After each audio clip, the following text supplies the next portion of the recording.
Hello and good morning to everybody who loves the world of amateur radio. This is just a little bit of a hint which might help you out. It may not help you out, but in these particular circumstances, it certainly helps me out, and I'd like to share it with you. So let me just show you now that I'm tuned in to 7.127 megahertz. And this is the RSGB UK news reading on a Sunday morning. So if we just put it over to here, and as you'll be able to see here, I'm on antenna 1 and it's tuned in, or it's matched. All right, it's actually tuned because this antenna's cut for 40 meters and it's pretty good across the entire band, less than 1.5. We're going to have a little listen to what we can hear. So this is a station in the Netherlands, I believe. Operator name's Gunter, and as you can see, I'm picking him up. Not too bad. Now let me flick over to another antenna. Now it's kind of slightly higher up in the signal. We're on antenna 2, and again I can still hear him. But now there's another station talking, we can't hear him. I switch back to the other antenna. Still. Couldn't hear the other station. I'm just back to squelch off a bit. And what this can do is lead to mass pile-ups when other stations can't hear into G stations. Into G meaning in this instance internal in the UK.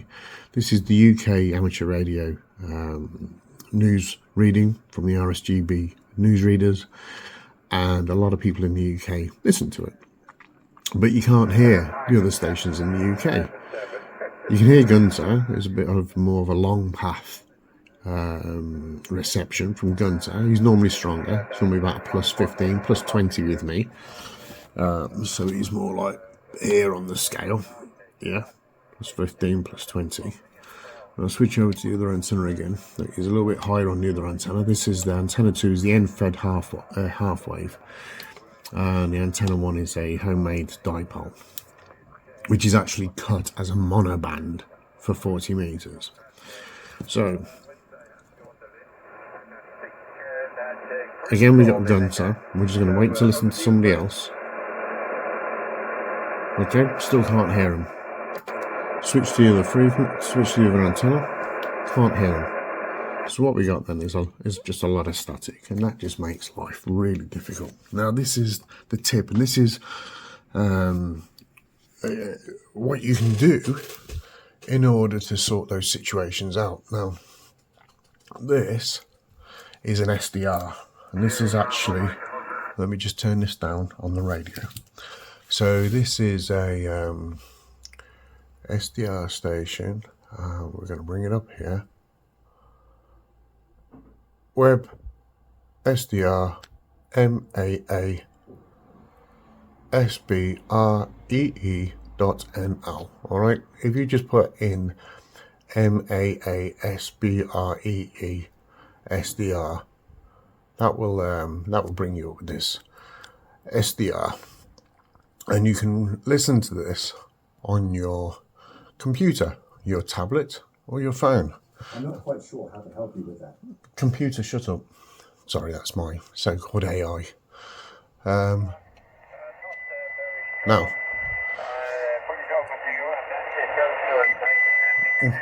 unfortunately, there's always idiots in the world. I call them SEs, special excuses. There's always going to be an excuse for why they act the way they do, and it's always going to be somebody else's or something else's fault. So I'm not getting Gunter as well up here. He was up here on mine, remember, on my signal strength. But what I am getting is everybody else. Let me turn my radio up. Okay, so he's coming through better on my radio, but all these other stations come through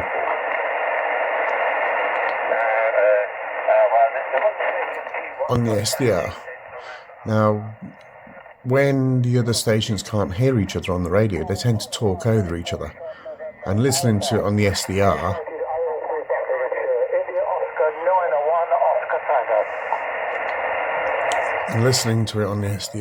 like a person who didn't identify themselves called in and said it sounds like a bunch of clowns. And yes, it does.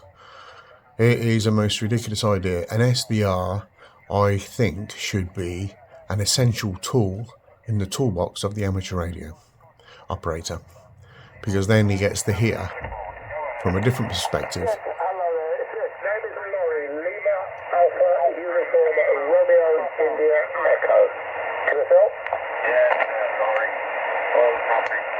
Right, and again, we can't hear it. We can hear Gunter.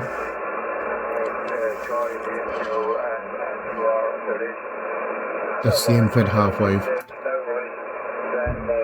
onto the monoband dipole.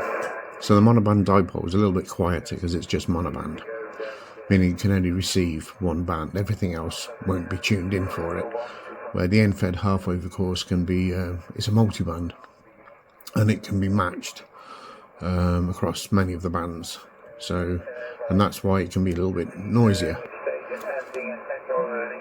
And both my antennas are polarized against each other. So on that, I mean that the dipole, the legs go north and south, and on the end-fed, it runs east to west. So I can switch between those two, and there is a difference, even if it's just a drop in the noise. So we go back over to the SDR, and even though I don't hear Gunter so well, I still hear him.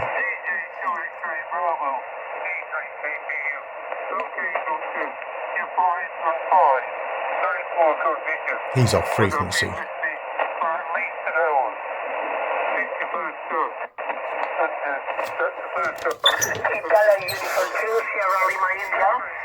You see, that's a classic case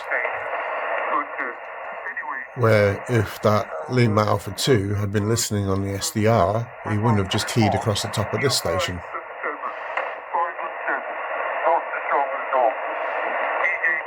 Oh, my hand's going all shaky. Sorry about that, guys.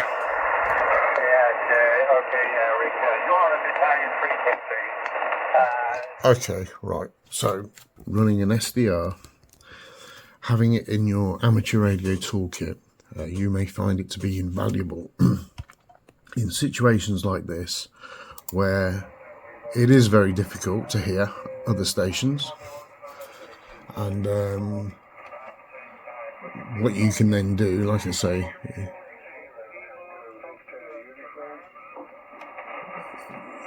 because they can't hear each other, that's why they're keying over each other.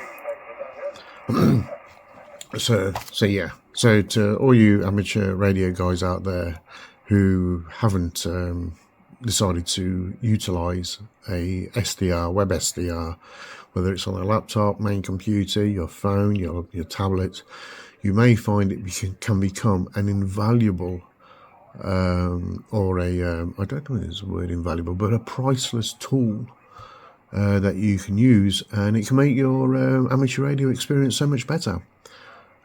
Because here I can't hear the other stations, but on the SDR I can, which is great because I get to hear what they're saying, and when I'm trying to key in, I'm already in. I got it when there was a break, and I'm already on the list. And because I used both these tools, I used my radio and the SDR, there was a break, I got in there, and yeah, I wasn't just talking over the top of other people. So there we go. That's just a little something that you can use to help yourself in the days when we get a lot of interference, or the days where the Inter-G is terrible, and the SDR will enable you to hear the other stations, so people aren't just keying over the top of each other. Mike 7, Sierra Victor Whiskey, going clear.